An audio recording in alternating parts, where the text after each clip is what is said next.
Olá, pessoas! Vocês estão ouvindo o Do The Maths e hoje nós encerramos esse especial sobre visão sistêmica. Enquanto alguns focam assim só no próximo passo, e é isso que a gente ficou falando muito durante toda essa série que não tem que ser feita, outros desenham o mapa completo, como a gente já mostrou e vamos mostrar hoje de novo.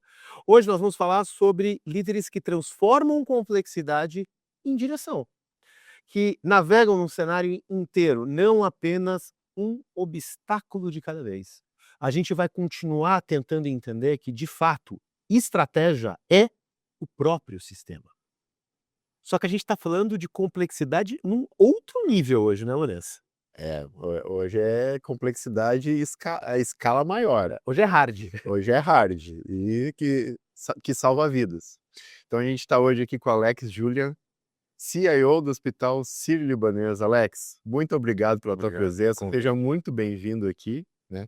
Eu gostaria que você explicasse rapidamente um pouco sobre o ecossistema do Sírio, porque eu tenho certeza que as pessoas conhecem, todo mundo já ouviu falar, enfim, mas eu acho que é importante também dar um pouco da dimensão, né, do ecossistema do Sírio. Claro que sim. Sírio-Libanês é um hospital filantrópico, com 2 unidades e outras unidades espalhadas de São Paulo, mas as principais são São Paulo e Brasília. A gente tem unidade no Itaim, em Jardins, em Brasília em alguns lugares. Também tem uma Faculdade Sírio-Libanês, reconhecida nacionalmente aí recente por curso de medicina que foi lançado. E o Sírio também tem um Instituto Sírio-Libanês que faz, o cuidado através do SUS e PROAD. Então, a grosso modo, é uma entidade filantrópica com mais de 700 leitos espalhados pelo Brasil. Alex, a gente vai falar bastante hoje sobre a complexidade que é tecnologia, na área da saúde, vamos dizer assim, em alguns Uhum. momentos, como é que você trabalha com mudança e tudo mais. Mas só para até dar contexto, porque tu vai explicar coisas que talvez sejam cenários sírios e não cenários sírios. Só para dar um contexto, explica um pouquinho essa tua caminhada que começou em telecom, mas já está há bastante tempo na área da saúde. Eu trabalhei em mercado de telecomunicações, serviços, financeiro e há 9 anos aí na saúde. Passei por alguns lugares que me deram uma base bastante sólida em tecnologia, em negociação, no mercado de telecom, é um mercado bastante agressivo, onde as coisas tinham muita velocidade. E isso fez um background perfeito para atuar no mercado financeiro, que aí é tão sensível quanto o de saúde, só que mata mais devagar, né. Então o mercado financeiro tem seus desafios, de lidar com o dinheiro e com a velocidade necessária para que esse dinheiro cresça. E a tecnologia é pujante no mercado financeiro, né. A tecnologia é um motor de funcionamento. Na saúde, a tecnologia, eu estou há 9 anos, tem passado de um papel de uma área de suporte para uma área protagonista. É uma área que antigamente era aquela que fornecia equipamentos, fornecia segurança, rede, e hoje passa por uma área de negócio geradora de negócio, habilitação de inovação profunda, como é que você faz o cuidado com uma inovação que também é pujante nessa área, e com o desafio do momento da saúde, né, um desafio de fonte pagadora, desafio de muitos competidores sendo concentrados em grupos grandes e como é que a tecnologia ajuda essa área a gerar negócio. Então esses são os principais desafios e por onde eu passei acabou construindo essa possibilidade de aprender um pouquinho em cada lugar, e a saúde tem um ambiente que, por exemplo, o mercado financeiro passou há 10 anos atrás. Então, o grande benefício da saúde em termos de tecnologia é que na saúde o mato ainda é muito alto e tudo que você faz acaba refletindo, de maneira mais fácil do que em outros mercados. Então, a saúde tem buscado sim essa revolução, só que comparado com outros mercados é uma revolução um pouco tardia, né? Foi muito concentrada no cuidado e agora olha para a tecnologia, que era uma área de suporte, um centro de custo, e tem agora essa visão de tornar ela um enabler do cuidado e um centro de lucro para as unidades. Tiro de lucro também, já? Porque você consegue, por exemplo, o mercado de saúde lá fora já pensa em serviços de tecnologia para outras unidades, né. Se você pensar no Brasil, pensando aqui uma oportunidade de negócio, o Brasil que tem dimensão continental, não precisa ter um médico disponível em todas as unidades, em todas os CEPs do Brasil. A telemedicina pode ser um negócio onde a sua unidade hospitalar vende esse serviço para um lugar onde não tem médico, né. Então isso já existe inclusive startups que faz esse serviço para o governo de São Paulo. Ele disponibiliza todo um sistema de cuidado de forma virtual, né. Então essa acaba sendo uma maneira de ser um centro de lucro inclusive.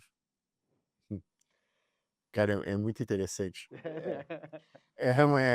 Bom, vamos trazendo para nossa pauta de visão sistêmica, Alex, eu Uhum. gostaria que você comentasse, como que a TI se conecta com essas diversas áreas do hospital, né, porque o hospital ele é um ecossistema muito complexo, né, tem toda uma questão, a gente pode dizer que tem um hotel dentro do hospital, Uhum. né, que é a parte de leitos, parte de cirurgia, agendamentos, atendimentos, tem restaurante, né, tem toda uma Uhum. parte. Cara, é um ambiente que tem uma variedade de desafios enorme. E eu gostaria que você contasse um pouco, né, até para dar um pouco de contexto para quem está nos vendo e nos, ouvindo, como, é essa interconexão, digamos assim, com essas áreas, né. A primeira preocupação que a tecnologia tem dentro do ambiente hospitalar é a disponibilidade, né. Como é que a gente deixa os serviços e os sistemas que suportem esse serviço disponíveis e invioláveis, né, porque a gente lida com muita informação sigilosa, informação pessoal, e como é que a gente conecta isso de uma maneira segura para que a informação, desde que o paciente pede de serviço no quarto até exames, transitem de forma sistêmica e segura, né. Então o primeiro passo que a gente quando fala em tecnologia para a saúde é disponibilidade e segurança, né. A saúde, por qualquer que seja o motivo, tem passado a ser um grande chamariz de pessoas que têm qualquer tipo de intenção de ter um dado de paciente, de ter um dado sigiloso, e tem sido um dos principais vetores de ataques nos últimos anos. Até talvez pela obsolescência que o setor de saúde tem no seu parque de informática em alguns lugares, tá. Mas se você pensar no negócio, para um hospital, o que importa é a ressonância magnética funcionando, é o tomógrafo, são os equipamentos que geram negócio e a tecnologia acaba, no passado, sendo despriorizada em detrimento de uma solução desse tipo.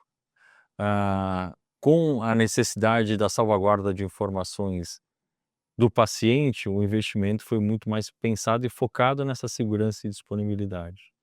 Então, como é que você consegue navegar por exames, navegar por resultados de exames, navegar por agendamento, consultas, informações de prontuário, tornando isso sempre disponível e seguro, que é o que a gente trabalha bastante pensando no ecossistema hospitalar. Obviamente, a gente não consegue, como área de saúde, desenvolver tudo o que precisa, então a interface é muito forte com o que a gente chama de health tech, né, esses caras que trazem inovação numa velocidade muito maior do que uma organização que é focada no cuidado. E como é que faz o escrutínio desses caras para entender se há um grau elevado de risco, conectar eles na nossas infraestrutura, nos nossos sistemas, como é que a gente faz esse escrutínio para garantir que, essa nova solução venha para agregar e não gerar mais trabalho.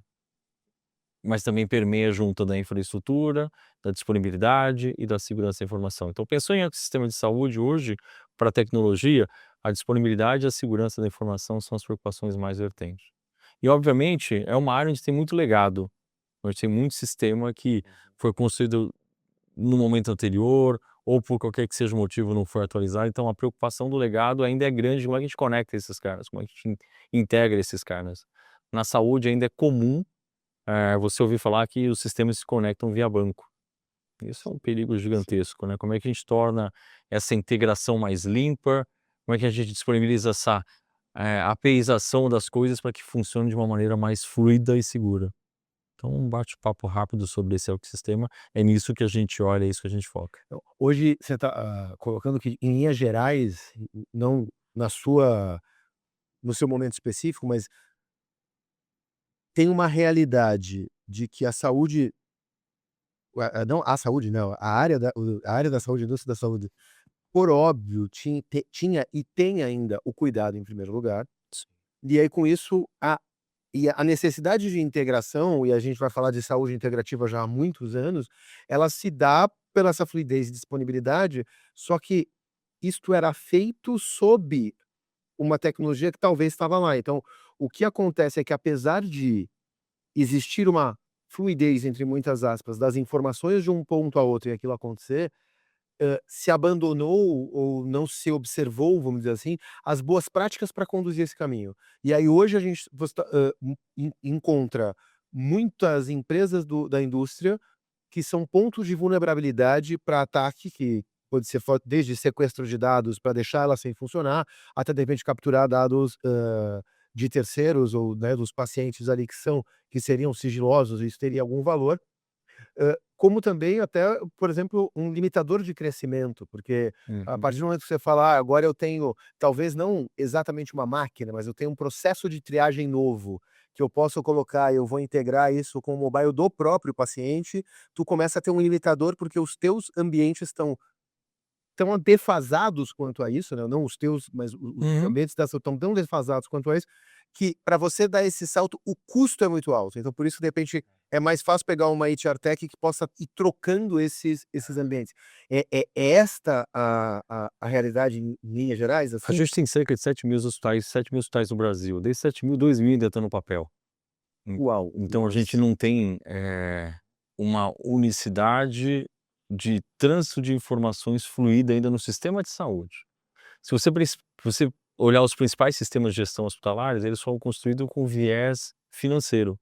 Como é que eu faturava, como é que eu cobrava, e depois, com o tempo, esses sistemas foram evoluídos para o lado assistencial. Então acaba sendo, de forma involuntária, uma construção segmentada, onde você vai empilhando coisas em cima de coisas para que o funcionamento aconteça.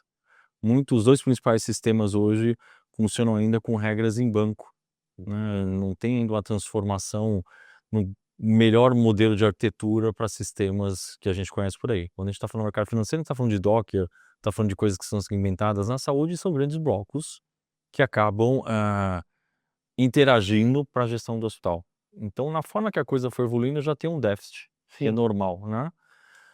Alguns mercados mais, outros mercados menos, né. No financeiro, a gente fala de COBOL rodando em banco, mas do outro lado a gente tem um avanço gigante. Sim. Então a saúde precisa dar esse passo. As máquinas que suportam o cuidado, quando você fala de uma ressonância, é uma máquina que vai durar de 10 a 15 anos, e nem sempre os 10 a 15 anos são atualizáveis o software. Então a gente tem uma maneira de, obviamente, remediar o problema técnico, cria uma bolha, isola a máquina, o exame tramita de forma segura. Só que esse tipo de déficit é normal porque são máquinas que são custosas e demoram muito tempo para se atualizar, né. Então, quando eu falo de legado, é a maneira que a saúde foi construída lá atrás, os sistemas que a suportam, e aí muito dessas health techs hoje ajudam a gente a sair de problemas, a entender como é que a gente consegue de maneira pontual ajustar as coisas, para o melhor funcionamento. Só que falta ainda uma visão de ecossistema, né, que você saia do ponto A até o ponto B de forma fluida. A gente ainda tem esse desafio na saúde. Mas e de qualquer forma, não é errado a gente pensar que numa visão diagnóstica, por exemplo, uma máquina como Uhum. essa, ela vai ter 20 anos de uso, Uhum. e porque esse inclusive provavelmente quando o CFO compra, ele já pensa nessa depreciação para Uhum. executar a compra, e você vai conviver com uma tecnologia de 20 anos que vai estar funcional no que ela se dispõe, mas talvez não, hã, s A evolução dela não é a ela não mesma vai que ter a uma evolução tecnologia. digital. Exatamente, exatamente. Essa é a dificuldade, né. Às vezes a evolução dela não acompanha o momento tecnológico do mercado, né, diferente de outros lugares. A telecom, a troca também não é, dependendo do equipamento, não é tão demorado, mas a evolução é muito mais rápida. Sim. Eh, Mesmo quem não queria trocar o equipamento de 2G em 10 anos, Teve que trocar, porque a teve que trocar. tecnologia mudou, exatamente, né. Quando você fala de ressonância, obviamente tem um avanço, né, você faz mais imagens, você consegue ter mais detalhamento, só que é uma coisa que funciona. E aí o déficit, quando eu falo déficit de tecnologia, é justamente nesses pontos que vão ficando como legado, que é o normal do negócio. Tu deu um exemplo maravilhoso. Na telecom, cara, era o TDMA, passou para 3G, acabou, passou 6 meses lá depois: "Amigão, você não tem o 3G", você troca o aparelho, que você não vai falar. Aí do 3G foi para o 4G. agora a gente está no 5G, então essas evoluções traçaram uma necessidade de atualização de hardware que, por exemplo, na saúde não tem. No mercado financeiro pode ter, mas a gente tem muita coisa antigona que funciona muito bem, ninguém encosta, né, o próprio COBOL, como eu dei COBOL. exemplo agora. Então essa necessidade de atualização do hardware é que é uma dificuldade, na minha visão, no mercado da saúde, porque você tem que conviver com essas coisas. E como que você vê baseado na tua experiência, e a gente não precisa falar especificamente do caso do Sírio, mas como que você vê a evolução desses ambientes em termos de transformação digital, né? Porque você já comentou que tem algumas tecnologias desatualizadas e que inevitavelmente vai chegar um momento que você precisa caminhar com essa atualização para poder até servir outras áreas do negócio. Como que você vê esse caminho, né? Quais são os principais desafios, eu diria, nesse sentido, assim, o que mais pega, né, em termos de dificuldades para poder modernizar? A liderança em tecnologia, acho que tem um déficit grande na hora de conseguir provar o caso. Então, acho assim, primeiro acho que é um déficit de liderança. A gente tem conseguido passar em todos os lugares que eu tramitei na saúde até hoje, casos de negócios consistentes que nunca foram negados. Então, assim, cara, para um BC bom, tem dinheiro. E eu acho que a dificuldade da liderança é demonstrar quais são as reais batalhas e aquilo que realmente vale a pena. Então, o primeiro ponto que eu diria, a liderança precisa arrumar o meio de, a partir do problema, gerar uma solução que traga um benefício, né. Acabou aquela história de: "Ah, eu preciso atualizar porque eu preciso ter a nova coisa que todo mundo tem e eu também quero ter", não tem mais espaço para isso.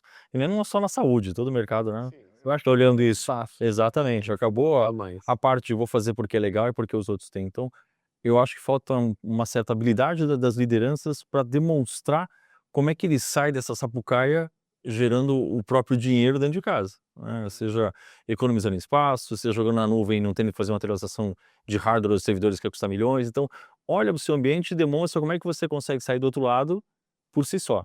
Então esse eu acho que é o primeiro passo. O segundo passo é entender e criar de forma clara uma validação de requisitos de negócios, que são os requisitos funcionais, e os requisitos não funcionais, né. Eh, Algumas vezes eu falo muito em demitir sistema, a gente acaba desligando coisa que não vai usar. E a gente tem muita coisa que não vai usar, em qualquer lugar também, né. Você acaba colocando, em vez de você olhar o processo, as pessoas e depois os sistemas, a gente faz ao contrário. Coloca o sistema, se vira, trabalha, vê o que você faz, vai tentando. "Ah, não funciona, mas vou pôr um outro sistema para ajudar, porque esse sistema", cara, não é isso, né. Então, olha para o seu parque, olha para aquilo que você está administrando hoje, e é até estranho porque tem uma falsa impressão em tecnologia que quanto mais você tem, mais garantido você está. É mentira, né. Então, primeiro, saiba criar seus casos. Segundo, olhe para o seu Talvez parque. em infraestrutura isso seja verdade, tem Em redundância, tudo, mas em meu tudo. acabou, né. Então, e até a própria redundância da infraestrutura você consegue tratar, né, você não precisa ter 10 servidores, né, você bota alguma coisa aqui na nuvem e acabou, né. Então é isso, olha para aquilo que você administra e, de novo, eu acho que talvez por inabilidade ou por receio, né, talvez as pessoas, né, pensem que: "Ah, quanto mais coisas eu cuido, mais gente eu tenho, para mim é um sinal de poder". Tá errado. Então eu acho que essa principal transformação vem da liderança de tecnologia, porque tudo tá comprador. Mas se você vir com um caso bom que vai trazer um benefício, é comprador. Mas você não consegue, você não vai receber uma porta na cara porque você está com uma ideia boa e que traz um benefício de negócio. É isso que eu falo da TI que gera negócio. Não simplesmente ela vai vender uma telemedicina para quem não tem, mas o fato dela evitar o custo de uma coisa que vai ter, já está gerando negócio, né, porque o dinheiro que a gente vai gastar aqui, vai repor em outro lugar, vai fazer outra coisa. Então acho que a gente, como liderança, tem que estar preparado para olhar para o seu parque, olhar para as suas pessoas, olhar para os sistemas que você cuida e olhar maneiras de gerar casos de negócio para que isso se pague sozinho. Você trouxe que o mais importante é conseguir casos de uso, né, business case, né, e assim, que se provam, né, praticamente sozinhos, assim, e num cenário em que você tem um déficit, isso em tese deveria ser fácil, Uhum. mas daí estava a liderança o problema. A gente conversou tem alguns meses com o Alex Vieira, do Sim, do HCore, H4. Aham. e aí o Alex, ele trouxe: "Cara, eu acho que tem um ponto que muita gente de TI não entende do negócio, porque Sim. ele falou: "Eu tenho a vantagem porque Ele ele vem da saúde". é. Falou: "Mas quem não vem da saúde tem que entender que virou um profissional de saúde". Tu tá falando meio que a segunda frase dele, tu virou um profissional de saúde, porque o teu É. negócio saúde tu passa a entender, e daí tu usa a tecnologia para servir o negócio. E talvez esse seja então o gap, porque o cara de TI, muitas vezes, esse líder de TI está acostumado a ser o líder do provedor, Uhum, né, de segurança e máquina, uhum. e agora que ele tem que dar um passo em se tornar um agente de negócio, ele não consegue, porque ele nunca se preocupou em entender negócio em geral, não estamos, né, não estamos falando que em todos os casos em específico, mas em geral a gente pode estar sendo uma dor assim. Sem dúvida, a gente tá numa posição muito confortável sempre de ser o cara que fala palavra difícil numa reunião e ninguém entende. Acabou isso, né. Hoje o pessoal tá muito mais letrado, a tecnologia tá muito mais acessível. Então qual que é o papel do líder da tecnologia na minha visão? E de novo, né, mercado financeiro, telecom, saúde, é conhecer o negócio, né, para que você possa propor ideias a partir do que você faz, não mais colocar o que você quer no lugar onde tem negócio. Então conhecer do negócio, conhecer como é que a gente consegue mudar a chave em uma situação X, é mandatório, né. Você deixou de ser o cara, entrega uma idade, mas o cara que usava jaleco branco na sala do CPD. Você agora é o cara que está no dia a dia do negócio, entendendo o negócio, tanto que no meu time a gente tem uma enfermeira que é gerente de sistemas, porque ela sabe muito mais uma coisa que é mais difícil do que TI. TI você aprende, né, TI está muito mais acessível, muito mais letrado hoje para conhecer jargão, conhecer processo. O cara do negócio tem aquilo que a gente não vai ter, que é o conhecimento do dia a dia. A gente estava só, desculpa, mas Uhum. a gente estava conversando no episódio anterior com o anterior da série, tá, gente, não o anterior publicado. Com o Pedro CFO do iFood Pago, e ele falou que o iFood resgatou uma coisa que eles tinham no começo quando startup, e eu até citei que várias startups têm, que é, cara, todo mundo tem que aprender código. Uhum. E no final do dia, vamos lá, Python SQL é fácil, a gente gosta de fingir que é difícil, mas não é. Uhum, uhum. Então, é muito mais difícil, por exemplo, ele pegar o cara que manja lá de financeiro, no caso dele, Sim, que sim. sabe as regras de como é que fecha, esse cara aprender código não é fácil. O cara deve saber alta arquitetura de tecnologia é difícil.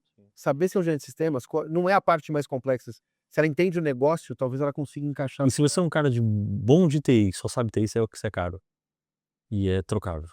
é trocável. Então assim, você sou um excelente desenvolvedor em Python, cara, você vai ser caro um dia. Agora se você é um cara que entende de Python e conhece do negócio, você não tem preço. Então essa é a mudança de chave que a gente tem que ter na mente. Conhecer do negócio, saber como é que você vai usar a tecnologia para habilitar o negócio. Como é que você vai ter problemas de negócio para resolver com através da tecnologia. Mas será que é só o de TI? Deixa eu fazer um stretch aqui com Pode o falar. meu diretor de growth. Um vendedor que só sabe falar de técnica de venda serve hoje também? Não, sério. Ele nem fala o cara da saúde, se ele não souber falar de saúde, Não, não o precisa cara nem tem que entender da entender do saúde. negócio É, com quem ele é, tá conversando, né. é. E assim, e os mercados começam a notar quando o cara vem vender alguma coisa, isso está acontecendo bastante com o Health Tech.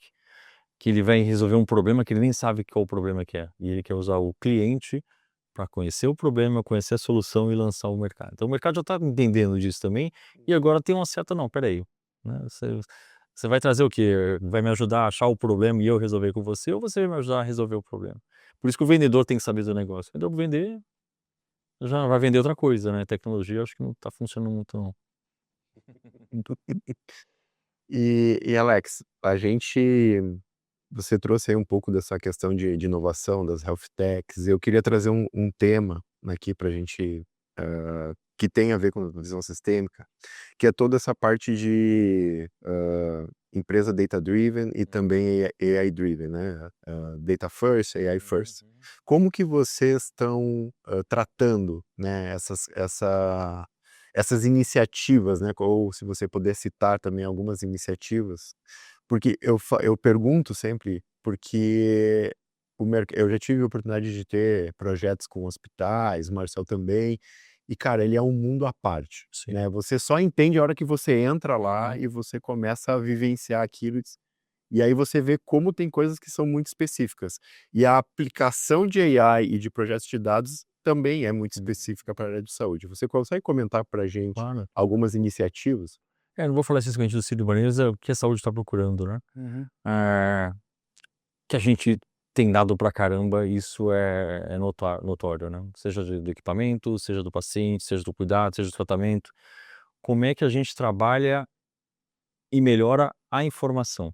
Essa é uma preocupação que a gente tem na saúde. Como é que esse dado sai de uma forma de texto simples para um dado estruturado, né, porque senão você vai ficar fazendo limpeza de base de 6 em 6 meses. né? Porque tem o Alex F. A. Julian, Alex Fernandes Amorim Julian, Alex Julian, e você vê os 5 caras é o mesmo Alex. Então a preocupação na saúde é como é que a gente estrutura o dado para que no uso ele consiga ser melhor aproveitado. O segundo passo é como é que a gente estrutura um lugar onde esse dado vai estar armazenado com proprietários do dado, né? Então você que é da parte essencial, a gente tem bilhões de informações. Colocar bilhões de informações na nuvem vai ficar caro, porque vai ficar em bilhões, voltando bilhões. O que você precisa? Qual a informação que você realmente vê valor e vai gerar valor?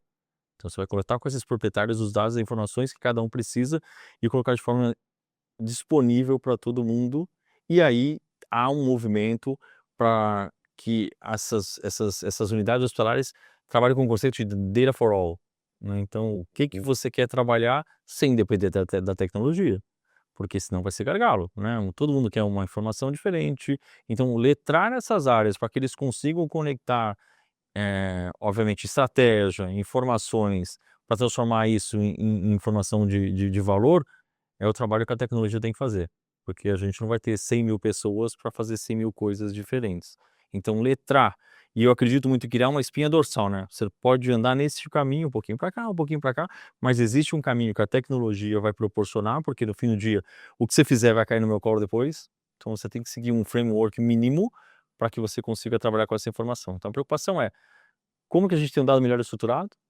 Quem é o dono do dado e como é que esse dado vai ter uma governança específica, tanto de coleta, extração, disponibilização, e essa governança de como que o cara vai trabalhar com esse dado para todo mundo. Acho que esse é o caminho que a gente tem feito, como saúde. Qual que é o maior gargalo? Você acha que é técnico ou você acha que é esse da pessoa entender que ela é dona, essa coisa de data owner? Eu acho que, na minha opinião particular, o principal gargalo é a gente saber para que vai usar a informação. Antes até de explicar por que Antes até, por que você antes até. precisa disso? Exatamente, porque a gente tem um monte de informação, e se você olhar nos lugares que eu trabalhei, não só na saúde, todas as na dúvida bota tudo lá, né. O que você quer? "Ah, cara, eu quero tudo". Então na dúvida você pega e joga, mas você não vai usar 30% da informação. Então assim, primeiro, por que você quer usar isso, né? Onde você quer chegar com essa informação, né, porque isso antigamente ficava no banco de dados, que tinha o storage que é caríssimo, e hoje vai para a nuvem, que é caríssimo também. Se você não souber administrar, vai ficar tão caro quanto um ambiente on-premise. Então para que você quer essa informação? Eu acho que é o principal desafio que a gente segue hoje. E depois, na sequência, é como é que a gente deixa esse dado trabalhável, né. Ah, Como é que você estrutura a informação para que ela, senão se olhar vai fazer, a gente vai digitalizar a máquina de escrever. A gente vai usar para muita coisa que não vai servir, né, vai ser uma IA com dado ruim, talvez o output seja ruim. a gente fez a call pra marcar montar a ata pra esse papo, deve ter acho umas 2, 3 semanas, Uhum. né. Eu fiquei com um elefante atrás da orelha, assim, que da minha concepção, eu já fiz, como eu já fiz projetos, inclusive para o Sírio, numa outra vida, né, Uhum. tinha uma outra empresa, uma outra coisa, mas eram muito, a gente tá aqui falando de sistema, de visão sistêmica, era o contrário disso, eram totalmente departamentais, É. picadinho.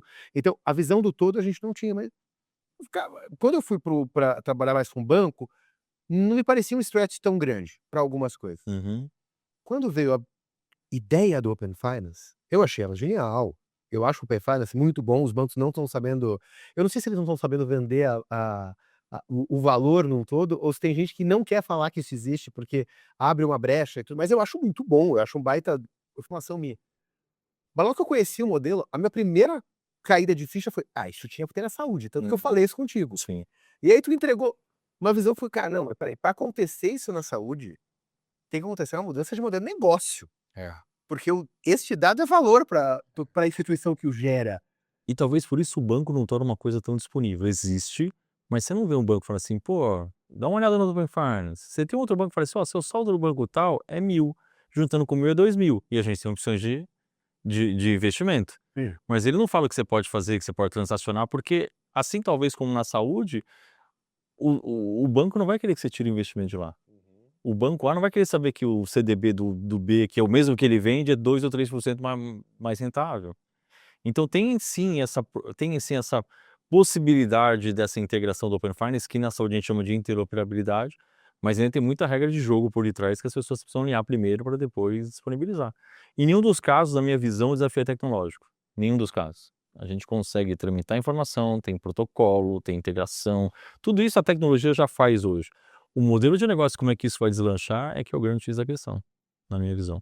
Mas se a gente volta para o Open Finance e usar como exemplo, eu acho que tem um grande falar um só é sacanagem, porque acho que tem um que é o grande expoente, né, o que chama mais atenção, mas não dá para tirar do jogo outros que vieram muito fortes, principalmente o Inter e o C6.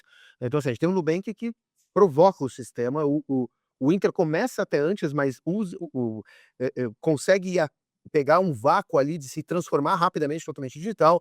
O C6: "Não, eu sou digital, mas eu sou para alta renda". Então, eu acho que existe ali um ecossistema que se cria rápido, Uhum, que força os incumbentes a olhar e falar: "Não, mas agora eu quero saber o que tem lá". isso. Mesmo se isso é eu deixar um pedaço deles verem o que tem aqui. Então acho Uhum. que tem uma mudança por competição. Pra saúde, você acha que existe uma chance do sistema como um todo, ser tensionado a que ele fique mais aberto e mais colaborativo por competição? Ou você acha que vai ser ou você acha que é algo que ainda como a barreira de entrada é muito longa, isso não está num horizonte a ser avaliado? Pela minha visão do sistema de gestão de saúde, a gente tem um grande problema hoje que, do jeito que a coisa está, não sustenta por muito tempo. E ela não sustenta por muito tempo porque o modelo de negócio que predomina no mercado é o que eles chamam de fee for service. Eu cobro pelo serviço que você faz. E tem tipos de exame, por exemplo, que vou dar qualquer exemplo aqui, eu faço um raio-x agora, não vou fazer um raio-x semana que vem, porque o raio-x é válido. Só que se o meu hospital, nesse modelo de negócio da saúde hoje, ganha por atividade, como é que vai ficar se eu conseguir pegar meu raio-x que está no hospital seu e trazer para o meu hospital? Uhum. Ou mandar para o hospital dele, ou a ressonância. Então como é que a gente vai transacionar esse modelo financeiro, e também tem uma outra maneira que só não quer por pacote, né, ele fala assim: "Ó, eu vou cuidar de um cara que quebrou a perna gastando R$ 1.000 por mês. Se eu gastar 800, tive lucro. Se eu gastar 1.200, tive prejuízo". É o segundo modelo que tem discussão para a gestão da saúde. Então acho que o próprio modelo que é hoje vai forçar com que a gente saia desse modelo atual e sim, comece a conectar informações entre as instituições de hospitais, porque senão o modelo quebra, né, porque isso impacta quanto mais exames você faz, mais caro o seu plano fica. Você tem empresas que devem pagar toda hora negociando todo ano aí com Todo ano, óbvio. Todo ano. um corretor novo para tentar trazer um plano novo que isso baixe seu custo como empresa. Como é que vai ficar isso? Não vai ficar. Então acho que o próprio mercado vai acabar se organizando para que isso se estabeleça, né. Já tem, por exemplo, a iniciativa do SUS, que é gigante, você tem aquele Conecta SUS, que onde você te faz exame, onde você faz desculpa, toma vacina, você tem todas as suas vacinas listadas. É um caminho. Por isso que eu acho que pelo mercado a coisa vai se moldar para que essa interoperabilidade seja definida da melhor maneira possível. O mercado vai ter que acabar criando um sistema global mais sustentável, por falta de uma É. palavra melhor, para todos os players. Porque se você pensar para fonte pagadora, ela vai falar assim: "Ah, mas o Alex já fez um exame, usa esse exame. Ah, mas o Alex quer fazer outro exame, quer fazer porque ele acha que tem que fazer, tá bom, então ele paga". É. Pronto, saiu do custo do plano. Então, e aí, né, aí tem a segunda exercício, será que o plano vai diminuir o valor? Mas a saída seria isso, entendeu? O que a gente está vendo hoje é para mim algo que não parece muito sustentável, que é a ida dos Uhum. planos criarem redes próprias, né. É verticalização. A verticalização ela é um running to the bottom num nível que complica o sistema, né. Ele tem o melhor controle de custos, né, porque assim, se você pensar no plano A, que tem um hospital que é do plano A, ele pode falar assim: "Você tem um protocolo aqui dentro a seguir". Uhum. Você segue o protocolo, isso me garante uma margem e para mim tá melhor, né. O problema é controlar esses protocolos e garantir que todos usem. Essa é a mágica que é a dificuldade da minha visão aí do hospital vertical, da verticalização do plano de saúde. Alex, eu queria trazer um outro elemento aqui, que é a parte de pessoas, Uhum. né, porque, como que você vê na saúde, né, considerando aí que os times de tecnologia, né, eles vão trabalhar parte do que eles vão trabalhar é tecnologia, Uhum. né, mas tem todo um mundo à parte, que a gente vem conversando, que é o negócio da saúde, né, a interoperabilidade com o plano, né, tem toda a questão ali de auditorias, os sistemas. Como que forma um time, né, que vai, na tua visão, que vai ter esse olhar para o sistema como um todo? É uma tarefa que vai ter uma resposta de 2 milhões de dólares, né? Porque preparar essas pessoas para tirar a cabeça sistêmica como do ponto de vista de desenvolvimento de sistemas para conhecer o negócio é uma coisa que toma tempo. Primeiro tem que ter vontade. Então, assim, o primeiro desafio é: você quer entender do negócio ou você quer continuar nessa parte técnica? É um desafio, sim. A segunda parte é como é que você traz esse cara para ser o ponto de lança da tecnologia. A gente tem consultores de tecnologia no Círio que hoje eles são mais negócio do que tecnologia. Que é o cara que discute estratégia, que é o cara que discute pedidos, que é o cara que fala para o negócio: ó, isso aqui não está linkado com a estratégia, então a gente talvez não faça. Então, ter esse envolvimento e sair dessa posição do técnico intocável para o cara que está no dia a dia é mandatório nos times que eu trabalho desde a minha primeira experiência na saúde, porque você tem que vivenciar o que acontece na ponta para saber como que a sua solução vai impactar. E também o negócio tem que ser letrado em tecnologia para saber que a coisa que está pedindo não é tão simples e tão fácil, que tem que ter integração, tem que ter segurança, e toda essa dificuldade traz às vezes o impedimento. Então, ter essa mistura do negócio com tecnologia, eu acho que é o caminho para a gente preparar essas pessoas para ser melhor para o negócio e para o negócio entender um pouco mais de tecnologia. A gente vou voltar um pouco para o ponto de pessoas que Uhum, tu trouxe, porque eu acho eu percebi que tu deu quase que um caminho para tu começar a sair de uma TI cilada, uhum, que não é um enablement, vamos dizer assim, uhum, para o negócio crescer, para o caminho, porque todas as áreas que você chegou, né, todas as empresas que você chegou da área de saúde, tu ficou falou: "Não, você tem que sair aqui do cara intocável", aquela brincadeira que se faz da TI, agora eu vou entregar a idade, né. A TI tu alimenta com pizza por baixo da porta, porque eles uhum. não querem sair de lá e É tudo isso, mais, é isso. mas ele tem que sair e ele tem que ir para perto do negócio. Isso casa muito falar com hoje o líder de tecnologia que não está conseguindo ser um provedor de transformação, ele está com uma inabilidade de montar um bom case, Uhum, porque existe muito valor sim. a se gerar, porque certamente o mato está alto, então ele deveria estar fazendo isso. Então ele também está longe do negócio.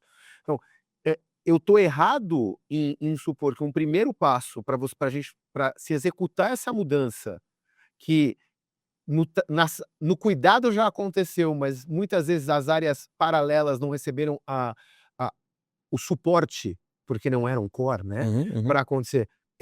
Se aproxima de quem está no cuidado, se aproxima de quem está para conseguir entender como o business realmente gira, isso independente de onde você está, se você a gente falou, né, eu falei antes aqui, era com o pessoal de Uhum, financeiro, do CFO. uhum, A gente falou com times de atendimento, e isso apareceu meio que em todos os lugares, né. Então, acho que na saúde é meio que igual, sim, chega perto sim, do médico, da enfermeira, sem da dúvida. farmacêutica. Porque nesse ecossistema todo mundo pode ajudar ou dificultar o trabalho do outro, né. Por exemplo, quando você vai faturar uma conta médica, se o médico imputou coisa errada, se a enfermeira fez coisas que não estão de acordo com o que o plano de saúde tinha negociado com o hospital durante o caminho, isso vai refletir em problema de faturamento. Se o cara do faturamento tem tanta trava que o cara não consegue trabalhar na ponta, isso vai refletir no cuidado. Então todo esse ecossistema tem que conversar, não só a tecnologia, finanças, suprimentos, assistencial, o corpo clínico, a tecnologia, tem que estar muito próximo para que a gente possa entender, porque senão você falou uma coisa que eu vou brincar aqui, a TI cilada é uma cilada, né, vai Totalmente. dar errado, vai dar muito errado. Então tem que estar próximo para que você possa influenciar essas pessoas dentro de uma limitação que pode ser inclusive sistêmica, Uhum. você não faz. Tá, como é que ele vai fazer? Porque tem que fazer, né. E uma coisa que eu cobro muito dos meus times, e sempre aí de todos os lugares, é que o não é muito fácil, né. Então como é que você vai viabilizar para que o não aconteça? Porque eu: "Ah, não vou liberar", tá dado, isso aí é simples, você resolve um monte de problema não liberando, causa milhões, mas você resolve, assim: "Não vou fazer". Como é que você viabiliza? Como é que você para pensar e viabiliza?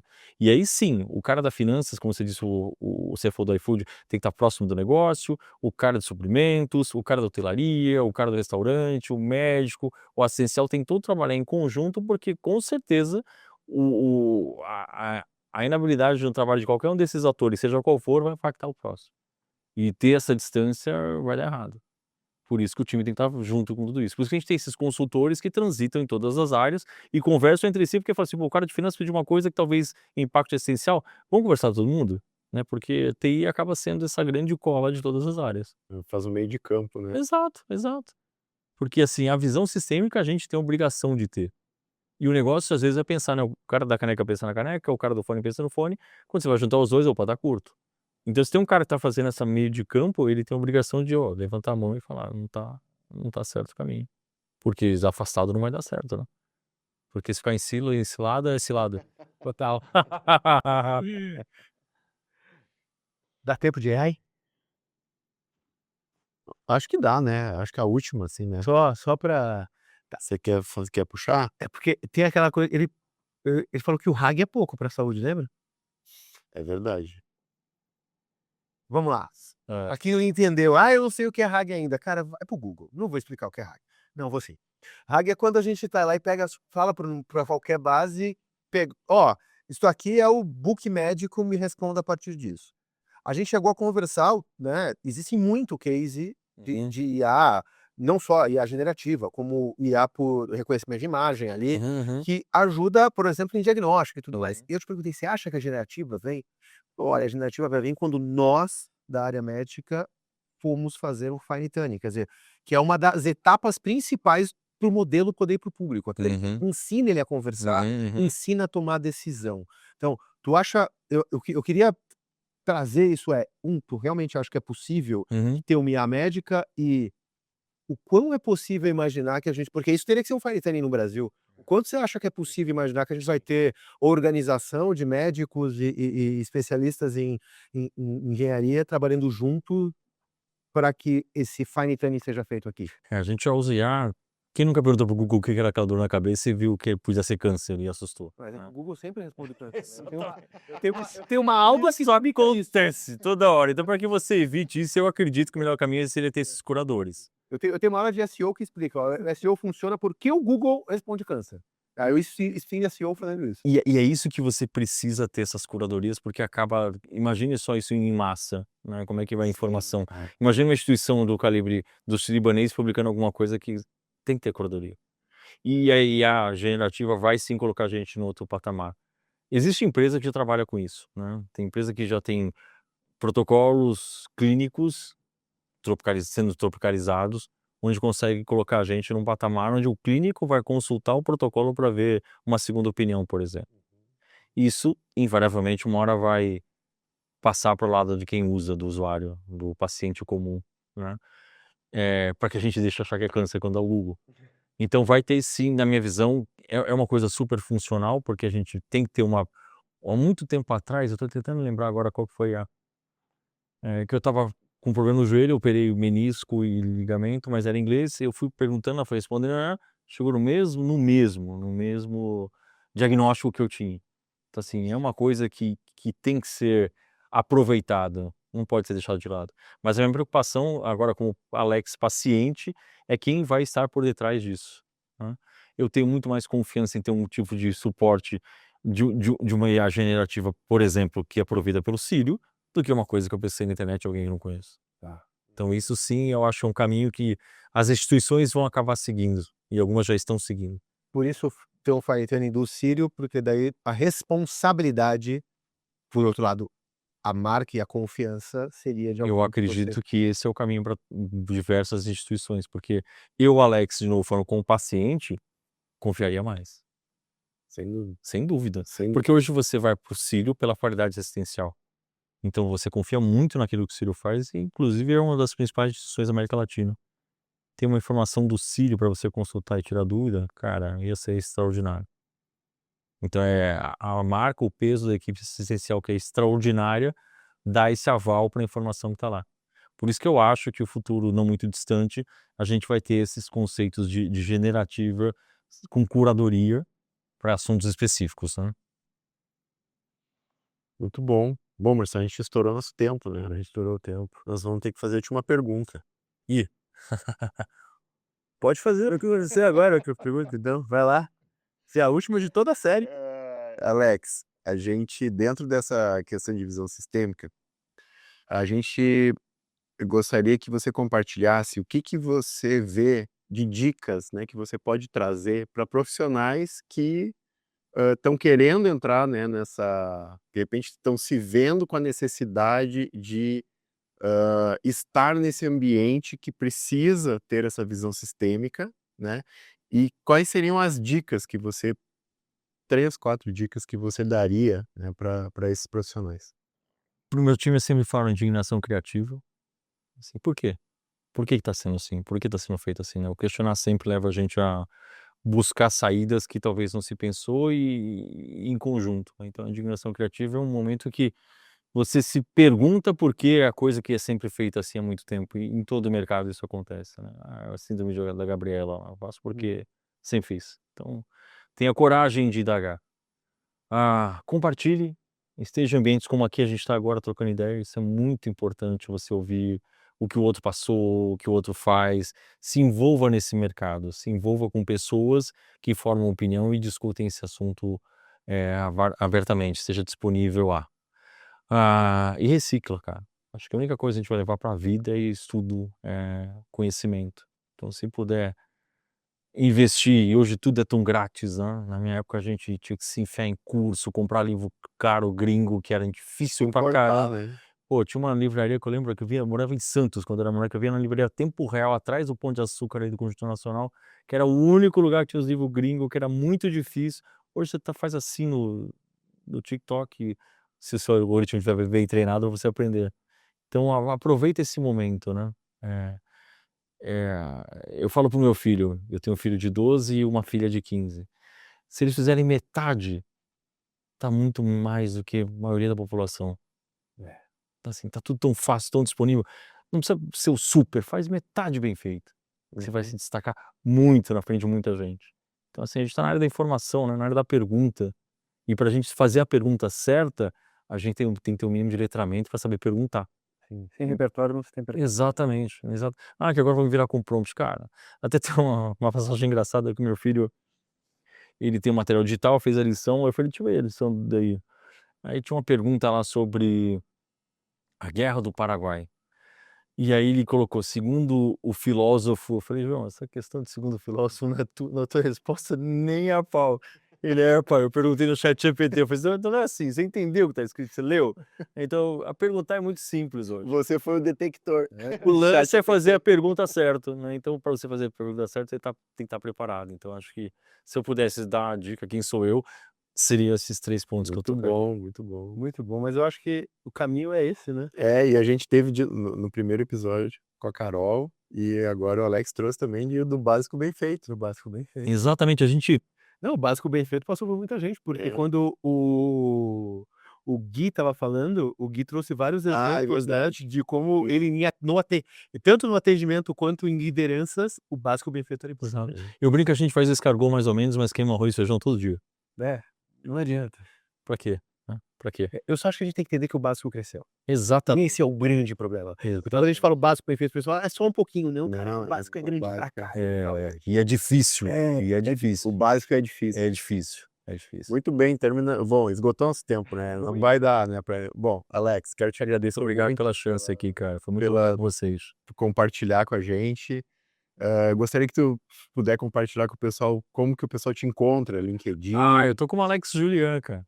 Simples, fácil, Julan, pinga lá, a gente se fala. O link vai estar aqui embaixo para todo mundo Valeu, que pegou. muito obrigado. Lourenço, muito obrigado por topar essa maratona de gravação toda. Nós nem trocamos de roupa, todo mundo tá Não percebendo que estamos no mesmo dia. Vários dias com a mesma roupa. Para quem tá vendo, são vários dias. A gente fez aqui uma sequência muito grande. Então, obrigado por ter aceitado. Vamos se ver aqui em outros especiais. É um prazer e uma honra sempre. Chegou até aqui, cara, assim, vai lá. Agora, sabe aquele teu amigo quando você comentou, esse cara falou assim, ó, eu nunca vou conseguir. Agora você entendeu porque a gente deixou o Alex pro final, porque ele tá dando o caminho das Isso. pedras. Então vai lá e compartilha. Compartilha. Não vou nem pedir pra você curtir hoje, porque eu sei que você já fez. Então vai e compartilha com aquele cara que fala que acha que não dá pra fazer. Compartilha com o teu time, que tá achando que é impossível. Porque o Alex deu muito o caminho das pedras hoje. Como é que a gente sai de algo cilada? Não seja ter cilada. Não seja esse lápide.